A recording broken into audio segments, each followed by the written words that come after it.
Community ফেটিসিজম হচ্ছে যে পণ্যের প্রতি একটা আলাদা আকর্ষণ অনুভব করা। কার্ল মার্কস তার দাস ক্যাপিটাল বইয়ে প্রথম এই টার্মসটার উন্মোচন করেন। আমরা যখন কোনো পণ্য কিনি তখন আসলে কোন জিনিসটাকে ফোকাস করি? সেই পণ্যটার দাম, তার প্রাইস, তার ব্র্যান্ড ভ্যালু। কিন্তু আমরা ইগনোর করি কোন জিনিসটা? এই পণ্য তৈরি করার পিছনে যে শ্রম লাগছে, যে সময় লাগছে, যে কষ্ট হয়েছে, শ্রমিকদের, লেবারদের যে কষ্ট, পরিশ্রম, সেই জিনিসটাকে টোটালি আমরা ইগনোর করি। হ্যাঁ, আমরা কখনো চিন্তা করি যে এই জিনিসটা বানাইতে এত কষ্ট হয়েছে, এটা বানাইতে প্রচুর পরিশ্রম গেছে, কত কত মানুষ এটার পিছনে মানে তৈরি করার কারিগর।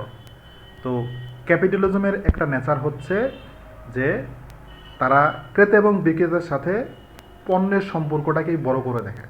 তার বিনিময়ে যে অর্থটা পাওয়া যাচ্ছে সেইটাকে বড় করে দেখে, মানে ম্যাটেরিয়াল রিলেশনশিপ।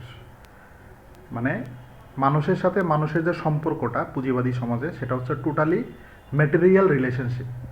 এই জায়গাটাতে পণ্যটাকেই মুখ্য মনে করা হয়, পণ্যটাকে আলাদা একটা বস্তু মনে করা হয়, এন্টিটি মনে করা হয়। মানে সে একটা জীবন্ত সত্তার মতো কাজ করে, সে একটা আলাদা ভ্যালু ক্রিয়েট করে।